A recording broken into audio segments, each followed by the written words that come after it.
നമസ്കാരം, ഏവർക്കും മന്ത്രാക്ഷരിയിലേക്ക് സ്വാഗതം. തുളസി വിവാഹത്തിന്റെ പ്രാധാന്യത്തെക്കുറിച്ചും തുളസി ദേവി എങ്ങനെയാണ് ഭൂമിയിൽ ചെടിയായി വന്നതെന്നും തുളസി വിവാഹത്തിന്റെ ഐതിഹ്യവുമാണ് ഞാനിവിടെ പറയുന്നത്. തുളസി ദേവി വിവാഹം ചെയ്യുന്നത് ഭഗവാൻ വിഷ്ണുവിന്റെ അംശമായ സാലഗ്രാമത്തിനെയാണ്. ഭഗവാൻ വിഷ്ണു എങ്ങനെ സാലഗ്രാമമായി എന്നും കേൾക്കാം. കൃഷ്ണനും രാധാദേവിക്കും ഏറ്റവും പ്രിയപ്പെട്ട ഇടം ഏതെന്ന് ചോദിച്ചാൽ അത് വൃന്ദാവനമെന്നേ പറയാൻ കഴിയൂ. ഭഗവാൻ ശ്രീകൃഷ്ണന്റെയും രാധാറാണിയുടെയും ഏറ്റവും പ്രിയപ്പെട്ട സഖിയാണ് വൃന്ദാദേവി. ഭഗവാന് ഗോലോക വൃന്ദാവനവുമുണ്ട്, ഭൂലോക വൃന്ദാവനവുമുണ്ട്. ഗോലോക വൃന്ദാവനത്തിലെയും ഭൂലോക വൃന്ദാവനത്തിലെയും ഭഗവാനും രാധാറാണിക്കും വേണ്ട സകല കാര്യങ്ങളും നടത്തിക്കൊടുക്കുന്നതും എന്തെല്ലാം ലീലകളാണ് എന്നെല്ലാം ആസൂത്രണം ചെയ്യുന്നതുമെല്ലാം വൃന്ദാദേവിയാണ്. അതുകൊണ്ടു തന്നെ വൃന്ദാവനം എന്ന പേരിട്ടത് തന്നെ വൃന്ദ ഭരിക്കുന്നതിനാലാണ്. അതീവ ഭക്തയായ വൃന്ദാദേവി ഭഗവാനെയും രാധാറാണിയെയും സദാസമയവും സേവ ചെയ്തുകൊണ്ടേയിരിക്കും. വൃന്ദാവനത്തിൽ വൃന്ദാദേവിയുടെ ക്ഷേത്രങ്ങളും വൃന്ദാകുണ്ടും ഉണ്ട്. വൃന്ദാദേവിയുടെ കയ്യിലും തോളിലുമായി 2 തത്തകളുണ്ട്. ആൺതത്ത വ്യാസദേവന്റെ പുത്രനായ ശുഗൻ എന്നും പെൺതത്തയുടെ പേര് സരിക എന്നുമാണ്. വൃന്ദാവനത്തിൽ ധാരാളം തത്തകൾ ഉള്ളത് കാണാൻ കഴിയും. അവരാണ് ഭക്തരുടെ എല്ലാ വിവരങ്ങളും അറിഞ്ഞതിനു ശേഷം ശ്രീ ശുഗനെയും ശ്രീ സരികയെയും അടുത്തു ചെന്ന് പറയും. അവർ പിന്നെ വൃന്ദാദേവിയെ അറിയിക്കും എന്നുമാണ് പറയുന്നത്. ഗോലോകത്ത് വൃന്ദാദേവി ഗോപസ്ത്രീയാണ്. ഗോലോക വൃന്ദാവനത്തിൽ അനേകം ഗോപന്മാരും ഗോപിമാരുമൊത്താണ് ശ്രീകൃഷ്ണനും രാധാദേവിയും വസിക്കുന്നത്. ഗോപിമാരിൽ വെച്ച് ഏറ്റവും പ്രധാനിയാണ് ഭഗവാന്റെ രാസേശ്വരിയായ രാധാദേവി. രാധാദേവിക്ക് പ്രധാനപ്പെട്ട 8 സഖിമാരുണ്ട്. അവരിൽ വെച്ച് വളരെയധികം ഭഗവാനോട് മാധുര്യമായ സ്നേഹവും പ്രേമഭക്തിയും ഉണ്ടായിരുന്ന സഖിയാണ് വൃന്ദാദേവി. ശ്രീകൃഷ്ണനും വൃന്ദാദേവിയുടെ പ്രേമഭക്തി തിരിച്ചറിയാം. ഇതറിയുന്ന രാധാദേവിക്ക് വൃന്ദാദേവിയോട് ചെറിയ വിഷമം തോന്നി. അങ്ങനെയിരിക്കെ ശ്രീകൃഷ്ണൻ കൂടുതൽ സമയം വൃന്ദയുമായി ചിലവഴിക്കുന്നതും രാധ കണ്ടു. അങ്ങനെയിരിക്കെ ഒരു ദിവസം നാരദമുനി ഗോലോകത്തേക്ക് വന്നപ്പോൾ കൃഷ്ണൻ തനിച്ചിരുന്ന് ഊഞ്ഞാലാടുകയാണ്.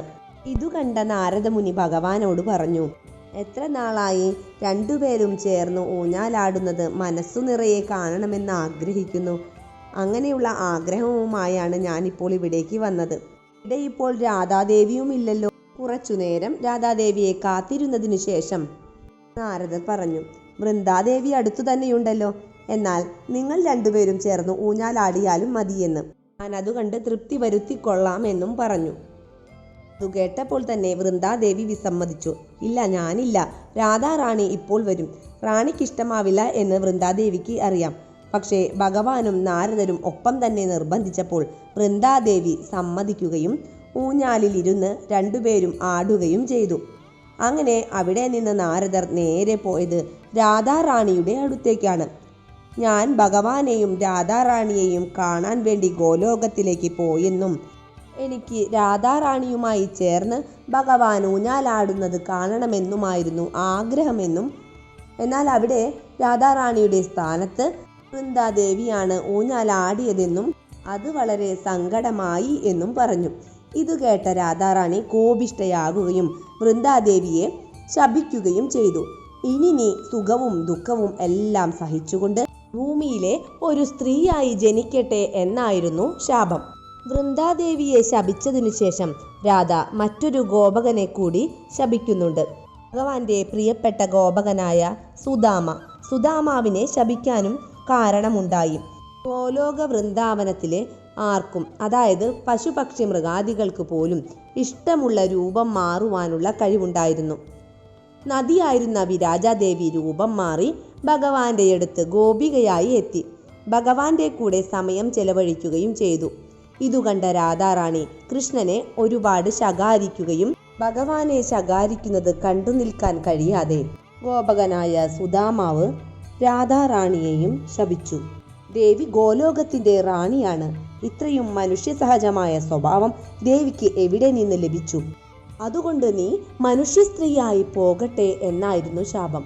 അതു കേട്ടുകൊണ്ടു നിന്ന രാധാറാണി വളരെയധികം കോപാകുലയായി സുദാമാവിനെ ഗോലോകത്തിൽ നിന്നും ഇറക്കിവിട്ടു. സുദാമാവിന് അത് തീരെ സഹിച്ചില്ല. കൃഷ്ണനെ പിരിയുക എന്നതും ഗോലോക വൃന്ദാവനത്തിൽ നിന്നും മാറി നിൽക്കുക എന്നതും സുദാമാവിന് ചിന്തിക്കാൻ കഴിഞ്ഞില്ല. ഇതിന്റെ സങ്കടത്തിൽ സുദാമ രാധാറാണിയെ തിരിച്ചും ശപിച്ചു. രാധേ, നീ 100 വർഷം കൃഷ്ണനെ പിരിയേണ്ടി വരും. തൻ്റെ കോപം നിയന്ത്രിക്കാനാവാതെ രാധ, നീ അസുരയോനിയിൽ ഭൂമിയിൽ പോയി പിറക്കട്ടെ എന്നും സുദാമാവിനോട് പറഞ്ഞു. ഇതെല്ലാം നടന്നു കഴിഞ്ഞപ്പോൾ പിന്നെ രാധാറാണിക്ക് പശ്ചാത്താപമുണ്ടായി. കൃഷ്ണ, നീ എന്നോട് പൊറുക്കണം. സുദാമാവിനെ ശപിച്ചതിനാൽ എന്നോട് ദേഷ്യമുണ്ടാകരുത്, എന്നെ വെറുക്കരുത്. സുദാമാവിന് മോക്ഷം കൊടുത്താലും. കൃഷ്ണൻ പറയും, സാരമില്ല, അരനിമിഷത്തിനുള്ളിൽ അവൻ തിരിച്ചു വരും. ഗോലോകത്തിലെ അരനിമിഷം എന്ന് പറയുന്നത് ഭൂമിയിലെ യുഗങ്ങളാണ്. ഇതെല്ലാം തന്നെ സംഭവിക്കേണ്ടതാണ് എന്നും കൃഷ്ണൻ പറഞ്ഞു. അങ്ങനെ കുശധ്വജൻ എന്ന രാജാവ് ലക്ഷ്മി ദേവിയെ മകളായി ലഭിക്കാൻ തപസ്സു ചെയ്തു. കുശധ്വജനും മാധവിക്കും ജനിച്ച പുത്രിയാണ് തുളസി. തുളസീദേവി പ്രത്യക്ഷയായത് കാർത്തിക മാസത്തിലെ പൗർണമിയിലാണ്. മഹാവിഷ്ണുവിന്റെ ഭക്തയായിരുന്നു ചെറുപ്പം മുതൽ തന്നെ തുളസി. തുളസീദേവി വളർന്ന് യൗവനയുക്തയായപ്പോൾ ശ്രീമൻ നാരായണനെ തന്റെ പതിയായി ലഭിക്കാൻ വേണ്ടി ബ്രഹ്മാവിനെ തപസ്സു ചെയ്യാൻ ഭദ്രവ്യാശ്രമത്തിലേക്ക് പോയി. അനേകം വർഷത്തെ കഠിന തപസ്സിനു സംപ്രീതനായ ബ്രഹ്മദേവൻ അവൾക്ക് മുമ്പിൽ പ്രത്യക്ഷപ്പെടുകയും വരമായി ഭഗവാൻ വിഷ്ണുവിനെ പതിയായി ലഭിക്കണമെന്ന് തുളസി ആവശ്യപ്പെടുകയും ചെയ്തു. അപ്പോൾ ബ്രഹ്മദേവൻ ദേവിയുടെ പൂർവചരിത വൃത്താന്തം അറിയിച്ചു. രാധാദേവിയിൽ നിന്നും ശാപം കിട്ടിയിട്ടുണ്ട് എന്നും ഗോലോകത്തിലെ സുദാമാവ് അസുരവംശത്തിൽ പിറന്ന രാജാവായി വിവാഹം നടക്കുമെന്നും അതിനുശേഷം വിഷ്ണു ഭഗവാൻ തന്നെ പതിയാകുന്നതിന് സാഹചര്യം ഭഗവാൻ തന്നെ ഒരുക്കുമെന്നും ബ്രഹ്മദേവൻ അറിയിച്ചു. അതിനുശേഷം രാധാദേവിയുടെ അനുഗ്രഹമുണ്ടെങ്കിൽ മാത്രമേ ഗോലോകത്തേക്ക് എത്താൻ സാധിക്കുള്ളൂ എന്നും അതിനായി ബ്രഹ്മദേവൻ രാധാമന്ത്രം ഉപദേശിച്ചു കൊടുക്കുകയും ചെയ്തു. അങ്ങനെ അന്നു മുതൽ തുളസീദേവി നിത്യവും രാധാമന്ത്രം ഉപാസിക്കാൻ തുടങ്ങി. അതേസമയം തന്നെ രാധയുടെ ശാപം മൂലം സുദാമാവ് എന്ന ഗോപാലൻ ശംഖചൂഡനായി ജനിച്ചു. അയാൾ ബദരികാശ്രമത്തിൽ ചെന്ന് തപസ്സു ചെയ്തു. തുളസിയെ വിവാഹം ചെയ്യണമെന്നത് അദ്ദേഹത്തിന്റെ ലക്ഷ്യമായിരുന്നു. തപസ്സു ചെയ്തു വിഷ്ണു ഭഗവാനെ പ്രീതിപ്പെടുത്തി. വിഷ്ണു കവചം അദ്ദേഹം സമ്പാദിച്ചു. വിഷ്ണു കവചം ശരീരത്തിൽ നിന്ന് മാറുകയും തന്റെ ഭാര്യയുടെ പാതിവ്രത്യം ഇല്ലാതാകുകയും ചെയ്താൽ മാത്രമേ ശംഖചൂഡന് മരണം സംഭവിക്കുകയുള്ളൂ എന്ന് ബ്രഹ്മദേവനിൽ നിന്ന് വരം വാങ്ങിയിരുന്നു. അതുപ്രകാരം വരങ്ങളെല്ലാം കിട്ടിയ സന്തോഷത്തിൽ ശംഖചൂഡൻ തിരിച്ചു വരികയും വനാന്തരത്തിൽ വെച്ച് തുളസിയും ശംഖചൂഡനും കാണുകയും പരസ്പരം ഇഷ്ടത്തിലാവുകയും അങ്ങനെ വിവാഹവും നടന്നു. ദേവന്മാർക്കു പോലും അസൂയ തോന്നുന്ന വിധത്തിലായിരുന്നു അവരുടെ ദാമ്പത്യം. എന്നാൽ ദേവന്മാർക്ക് വളരെ ബുദ്ധിമുട്ടുകളും ശംഖചൂഡൻ ഉണ്ടാക്കിക്കൊണ്ടിരുന്നു. ഗത്യന്തരമില്ലാതെ ബ്രഹ്മാവും ശിവനും മറ്റു ദേവന്മാരുമെല്ലാം ചേർന്ന് വിഷ്ണു ഭഗവാനെ തങ്ങളുടെ ഈ പ്രശ്നങ്ങൾ ബോധിപ്പിക്കുകയും അതിന് ഒരു പരിഹാരം കാണണമെന്നും അഭ്യർത്ഥിച്ചു. വിഷ്ണു ഭഗവാൻ ശംഖചൂഡനെ വധിക്കുന്നതിനായി മഹാദേവന്റെ പക്കൽ ഒരു ശൂലം കൊടുത്തയച്ചു. എന്നാൽ തുളസിയുടെ പാതിവ്രത്യത്തിന് ഭംഗം വന്നാൽ മാത്രമേ ശംഖചൂഡന് മരണം സംഭവിക്കുകയുള്ളൂ എന്ന് അറിയാവുന്നതുമാണ്. എന്നാൽ അതിനുള്ള ഉപായവും വിഷ്ണു ഭഗവാൻ തന്നെ കണ്ടെത്തി. ശംഖചൂഡൻ ശിവനുമായി യുദ്ധം ചെയ്യുന്നതിൽ യാത്രാനുവാദം വാങ്ങി പടക്കളത്തിലേക്ക് തിരിച്ചു. അപ്പോൾ മുതൽ തന്നെ തുളസീദേവി വിഷ്ണു ഭഗവാനെ ഭജിക്കുകയും പ്രാർത്ഥിക്കുകയും ചെയ്തുകൊണ്ടേയിരുന്നു. കൂടെയുണ്ടായിരുന്ന അനുയായികളെല്ലാം മരിച്ചു വീഴുമ്പോഴും ശംഖചൂഡൻ തളരാതെ തന്നെ പിടിച്ചു നിന്നു. അങ്ങനെയിരിക്കെ ശംഖചൂഡന്റെ അടുത്തേക്ക് വിഷ്ണു ഭഗവാൻ ഒരു വൃദ്ധ ബ്രാഹ്മണന്റെ രൂപത്തിൽ വരികയും ദാനധർമ്മിയായ ശംഖചൂഡനോട് ദാനമായി എന്താണ് വേണ്ടതെന്ന് ചോദിക്കുമ്പോൾ നാരായണ കവചം വേണമെന്ന് പറയും. ശംഖചൂഡന് കാര്യങ്ങളെല്ലാം മനസ്സിലാകും.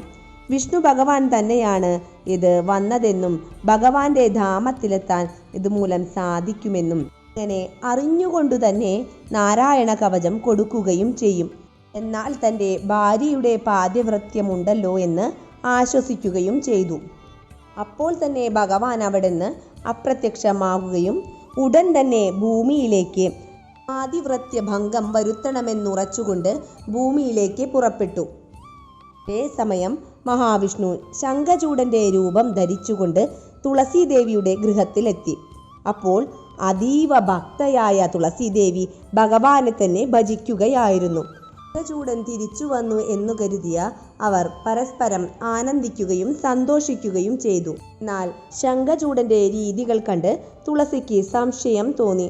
ഇതിനിടയിൽ ശംഖചൂഡന്റെ അനുയായികൾ വന്ന് ശംഖചൂഡൻ കൊല്ലപ്പെട്ട വാർത്തയും അറിയിച്ചു. ഉടൻ തന്നെ തുളസീദേവി വളരെയധികം വിഷമിക്കുകയും അലറിക്കരയുകയും ചെയ്തു. ശംഖചൂഡനായി വന്ന ഭഗവാൻ വിഷ്ണുവിനെ ശപിക്കുകയും ചെയ്തു. അപ്പോൾ മഹാവിഷ്ണു ഭഗവാൻ തൻ്റെ രൂപം വീണ്ടെടുത്തു തുളസീദേവിക്ക് മുൻപിൽ പ്രത്യക്ഷപ്പെട്ടു. ഞാൻ നിനക്ക് ഭർത്താവായി വരാൻ വളരെ കാലം തപസ്സു ചെയ്തവളാണല്ലോ നീ. നിന്റെ ഭർത്താവായ ശംഖചൂഡൻ പ്രധാനിയായ പാർഷദന്മാരിൽ ഒരാളായ സുധാമാവാണ്. അവന് ശാപമോക്ഷം ലഭിച്ച് തിരിച്ചു പോകാനുള്ള സമയമായിരിക്കുന്നുവെന്നും വിഷ്ണു ഭഗവാൻ അറിയിച്ചു.